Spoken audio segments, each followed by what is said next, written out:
Organic webs. Peter too had them. He was cool. You're cool.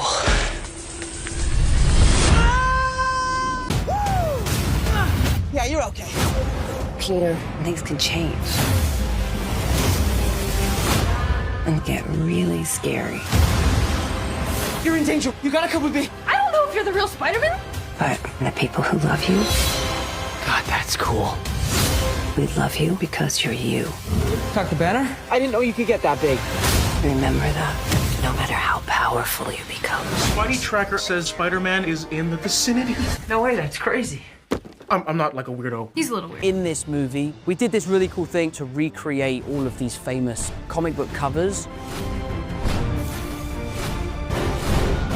We're shooting at 420 frames per second, which is virtually impossible to act at 420 frames per second. And Tom had to do this kind of perfect uppercut, reverse swan dive, where we're yanking him up into the air towards the camera. It was a real awakening to how much control he has over every muscle in his body. He hit that perfect pose in 2 or 3 takes. That was a lot of fun trying to figure out how to do those things, and I think those shots look amazing.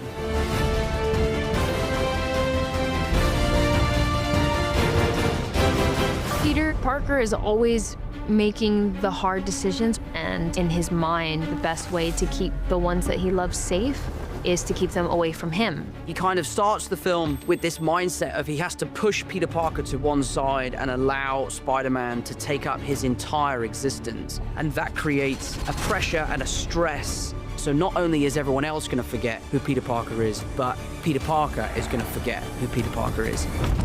And that is his biggest fear, because that is the only thing that links him to the love of his life, his best friend, his aunt that sacrificed everything for him.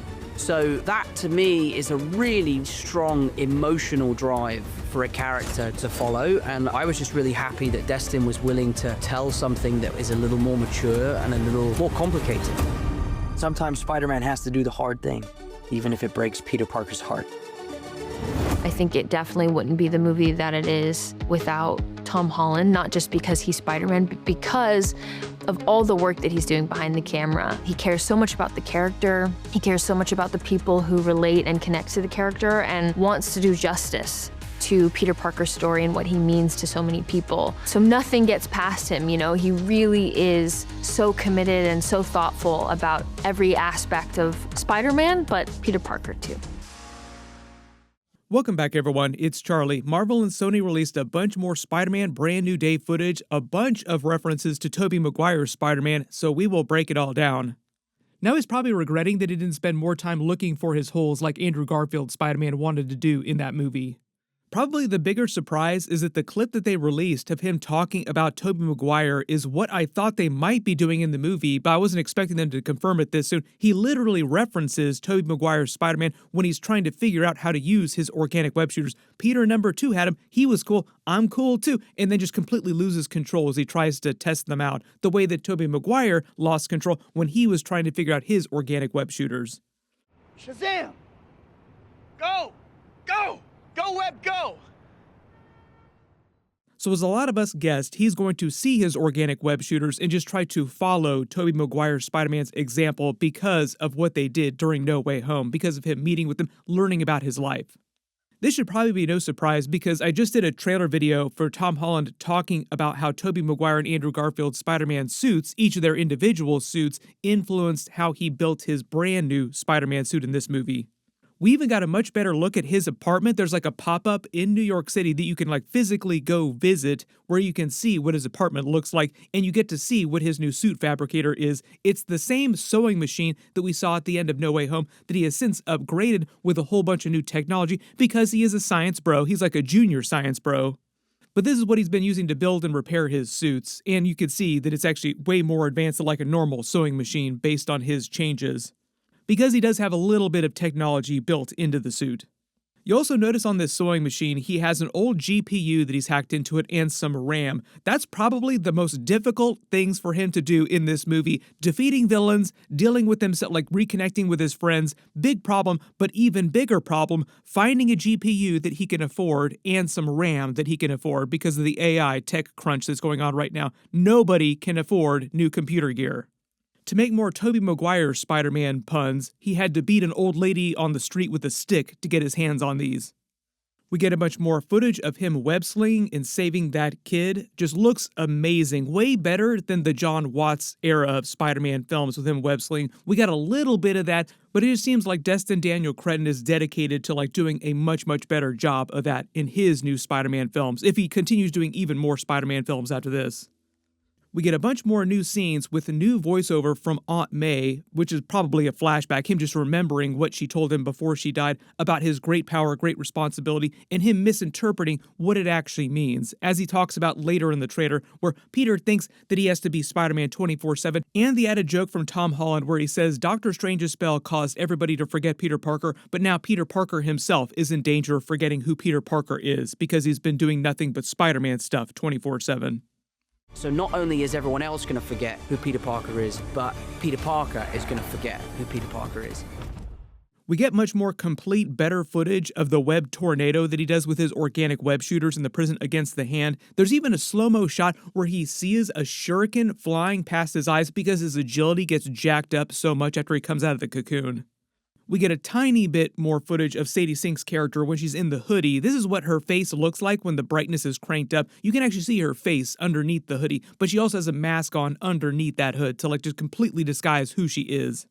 Sony even released a Chinese promo of her joking about who she might and might not be. The whole promo is her just trying to avoid saying who she's playing, and it sounds like they're really going to take that until the movie literally hits theaters. We will see if any of the trades get to see the movie a couple days early and it leaks out officially that way, but I think for the most part we're all on the same page that she's probably playing a version of Jean Grey, but I know there's still a couple of theories out there, so the really big reminder is to hold your theories loosely because a lot of things can change, but I do think for the most part everybody's theory is right on the money.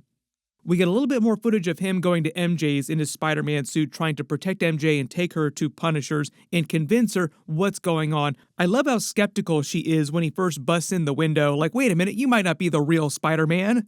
During the separate Spidey tracker footage, you actually see him encountering Ned while he's in the suit in their apartment again, and Ned's Spidey tracker starts going off, and then he realizes Spider-Man is standing right in front of him. Oh, that's why the alert is going off.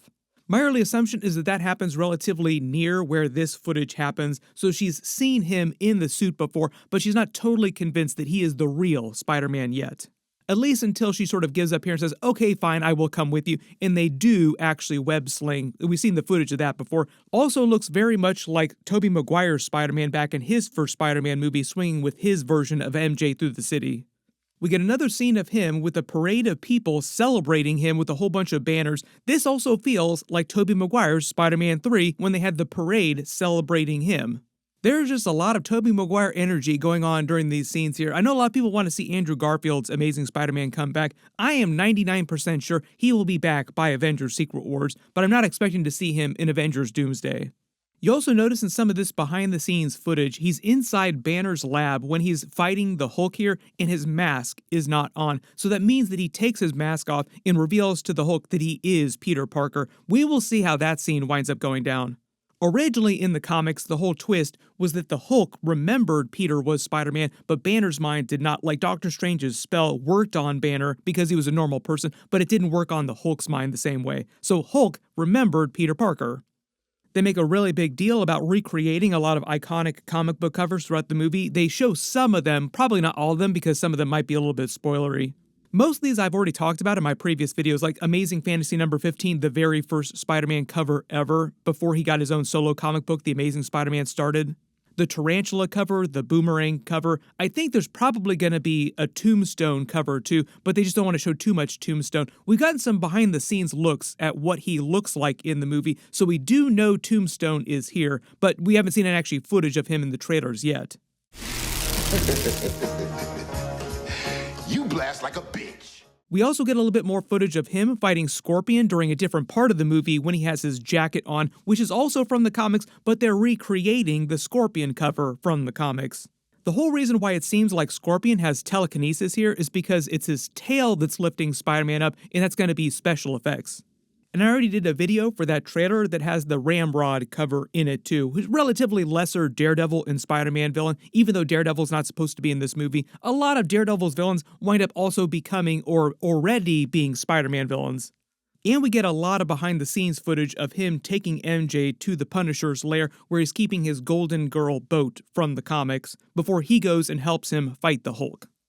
We get a little more footage of him and MJ at his computer working on the inhibitor. It's Banner's inhibitor. They might be trying to hack in some anti-gamma technology into it, maybe to try and stop the Hulk, or maybe it has something to do with his powers too.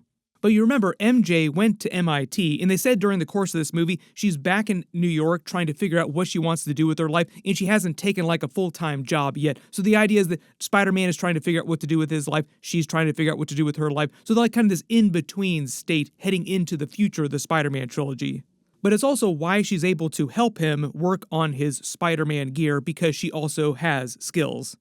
They never actually got into this in the previous John Watts Spider-Man films, even through No Way Home, the fact that she was going to MIT, so that meant that she probably had some engineering skills too. It mostly was focusing on Ned being the man in the chair, being the one of their group against Spider-Man also, who did a lot of engineering. But probably one of the bigger questions, because he's talking to Banner about suppressing his mutation, like how do you keep the good stuff and not the bad stuff? And Banner basically has to tell him, I don't get to control that part of the Hulk inside of me. I'm still stuck with the Hulk. He was able briefly to meld the mind of Banner and the Hulk and share the body, like they formed a truce and he became Professor Hulk. But it seems like that's been over for the last couple of years because he's been wearing the inhibitor, not being the Hulk at all, like just Banner, and suppressing the Hulk completely this whole time, which probably has pissed the Hulk off. Previously, in all the Hulk movies for the most part, even going back to Eric Bana Hulk and Edward Norton Hulk, because he's the same version of Hulk technically, all the way back through the comics, the idea is that Banner was fighting the Hulk for control of his body. But I think the early scuttlebutt is that Sadie Sink's Jean Grey is the one mind-controlling him here and causes him to Hulk out, but then probably loses control and eventually reasserts control and uses her telepathy to help him calm back down into Banner. So she both causes the problem here and helps solve it eventually. Puny human. The closest we've seen to something like this on screen was during X-Men 97 Season 1, where Morph was turning into a bunch of different characters. He turned into the Hulk, and Jean Grey used her powers to help boost his powers too when they were fighting in the Savage Land. Speaking of which, we literally just started getting those X-Men 97 Season 2 episodes. I just posted my episode 1, 2, and 3 video, so I'll link it at the end of this, because it was fantastic, as you would expect. X-Men fans eating good this year. It is like peak X-Men year because of this Spider-Man Brand New Day with the new version of Jean Grey, X-Men 97 X-Men stuff, and then Avengers Doomsday X-Men stuff. Everybody post all your reactions in the comments below, and let me know what other references you think we're going to see to Tobey Maguire and Andrew Garfield's Spider-Man in Brand New Day. Now that we're getting really close to the movie coming out, we'll probably get a couple more clips. I'll do videos for whatever they do wind up releasing, so leave all your requests in the comments below. And like I said, new X-Men 97 episodes coming every single week, and I'm doing weekly episode videos. Click here for my episode 1, 2, and 3 video, and click here for all my other Spider-Man Brand New Day videos. Thank you so much for watching, and I'll see you guys in the next one.